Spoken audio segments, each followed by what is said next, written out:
এই সংসারে ভৌতিক বস্তুরও নিয়তি আছে। যারাই এই সংসারে আসে বা উৎপন্ন হয় তারা কিছুমাত্র সময় পর্যন্তই এখানে থাকতে পারে, আর তারপরে সেও লুপ্ত হয়ে যায়, অর্থাৎ সে নিজেও এই পঞ্চমহাভূতে সমাহিত হয়ে যায়। আমাদের সাথেও ঠিক এটাই হয়। সেই জন্যই ঈশ্বর দ্বারা প্রদত্ত এই উপহারের বিষয়ে ভাবুন, এই জীবনের বিষয়ে ভাবুন।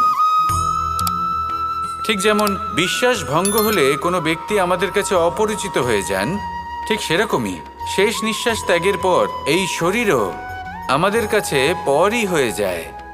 তাই এই শরীর থাকাকালীন শ্রেষ্ঠভাবে একে সদ্ব্যবহার করুন, এই জীবনে শ্রেষ্ঠ কর্ম করুন। আর এই জীবনকে শ্রেষ্ঠভাবে যাপন করার জন্য কিছু কথা বোঝা প্রয়োজনীয়। যদি আপনি কারোর প্রশংসা করেন তাহলে পূর্ণ হৃদয় দিয়ে করুন। যদি আপনি হস্তক্ষেপ করে থাকেন তাহলে মস্তিষ্ক দ্বারা করুন। যদি আপনি সমীক্ষা করেন তাহলে বিবেক দ্বারা করুন। যদি আপনি ধন অর্জন করতে চান তাহলে নীতি অনুসারে চলুন। যদি জীবনযাপন করতে চান তাহলে রীতি মেনে করুন। আর যদি ঈশ্বরের ভজন করতে চান তাহলে ভক্তিভাব নিয়ে করুন। শুধু এই কথা মনে রাখবেন যে আপনার এই জীবন কিন্তু অনিশ্চিত কাল পর্যন্তই আছে। কতক্ষণ আছে সেটা কেউ জানে না। তাই কিছু মুহূর্ত যেটা যাপন করতে আমরা এখানে এসেছি, সেখানে ক্রোধ, অহংকার, ঈর্ষা, এইসব আবেগের কি গুরুত্ব বলুন তো? এগুলো ত্যাগ করুন।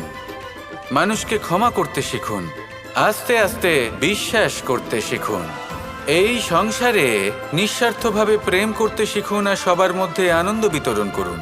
তাই এই সব গুণ যদি আপনি আত্মসাৎ করতে পারেন তাহলে আপনার জীবনে শুধু আনন্দ এবং আনন্দই বিরাজমান হবে। আসুন আমার সাথে ভালোবেসে বলুন, রাধা রাধা।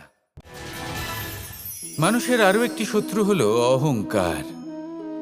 যদি আপনি এমন কোনো বস্তু অর্জন করেন যা মূল্যবান, বা এমন কোনো সাফল্য যা হয়তো অনেক মানুষ লাভ করতে পারেননি, তা নিয়ে যদি আপনার অন্তরে অহংবোধ জন্ম নেয়, তাহলে এই অহংকার আপনার শত্রু নাকি মিত্র তা নির্ভর করছে আপনার বিবেকের ওপর।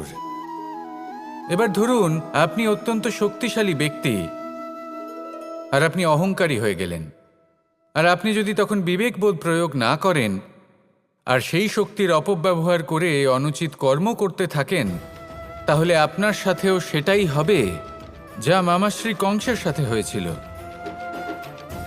কিন্তু যদি আপনি অহংকার করেন নিজের ভালোবাসা নিয়ে, নিজের সমর্পণ নিয়ে, যে যাদের আমি ভালোবাসি তাদের জন্য আমি নিজের যা কিছুই আছে সব কিছু সমর্পণ করে দেব, তাহলে আপনি দধিচির মতো মহান হয়ে উঠতে পারেন।